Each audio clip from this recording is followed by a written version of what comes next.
Good morning विद्यार्थी मित्रों, मैं पटेल नीलम कर्णावती विद्यालय में आप सभी का स्वागत करती हूँ।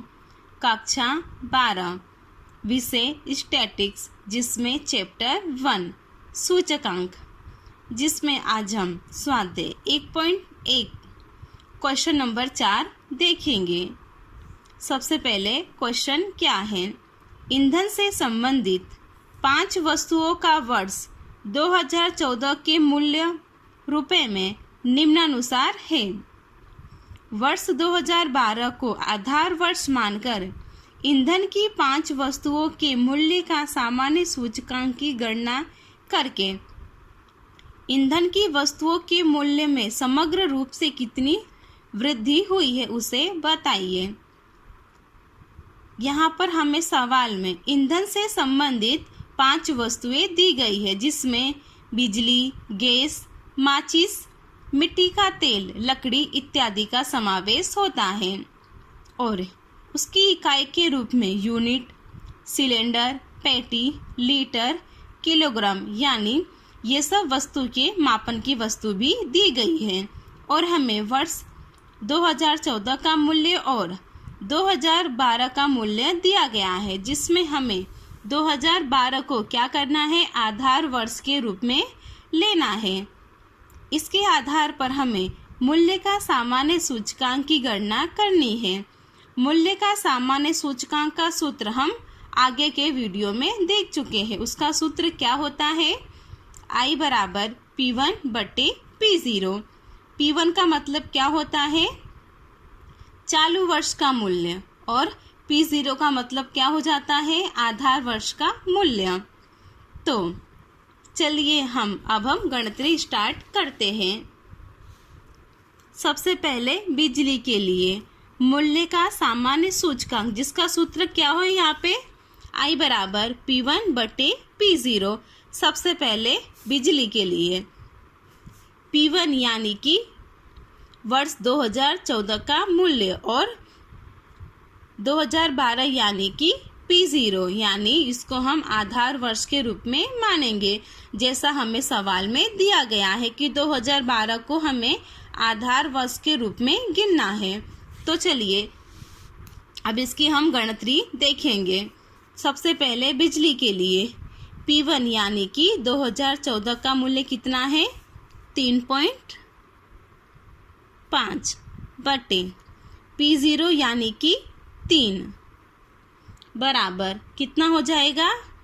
1.17। उसी प्रकार से गैस के लिए P1 370 बटे P0 कितना है? 345 बराबर 1.07। माचिस के लिए P1 बराबर 1.50 बटे P0 बराबर 1 बराबर 1.5। उसी प्रकार से मिट्टी का तेल P1 बराबर 20 बटे P0 बराबर 15 बराबर 1.33। लकड़ी के लिए P1 बराबर 15 और P0 बराबर 12 बराबर 1.25। अब इसकी बात क्या है? हमें I का मतलब कि मूल्य का सामान्य सूचकांक, इसका हमें टोटल करना है, जिसको हमें संकेत में सिग्मा P1 बटे P0 बराबर इसका टोटल कितना हो जाएगा? 6.32। और यहाँ पे हमारा n क्या है? n बराबर 5। यहाँ पर हमें वस्तु यहाँ पे कितनी दी गई? यहाँ पे हमें वस्तु 5 दी गई, इसलिए यहाँ पे n बराबर हमने 5 लिया गया है। अगर यहाँ पे वस्तु 4 होती तो हम n बराबर 4 लेते। अब ईंधन की 5 वस्तुओं का सामान्य सूचकांक बराबर सिग्मा P1 बटे P0, इसके बटे में n गुणे 100। सिग्मा P1 बटे P0 की रकम कितनी है? 6.32 बटे n। n कितना है हमारा 5, यहाँ पे हमने 5 लिख दिया, गुणे 100 बराबर इसका आंसर हमारा कितना आएगा 126.4। ये हमारा क्या हो गया, ईंधन की 5 वस्तुओं का सामान्य सूचकांक हो गया।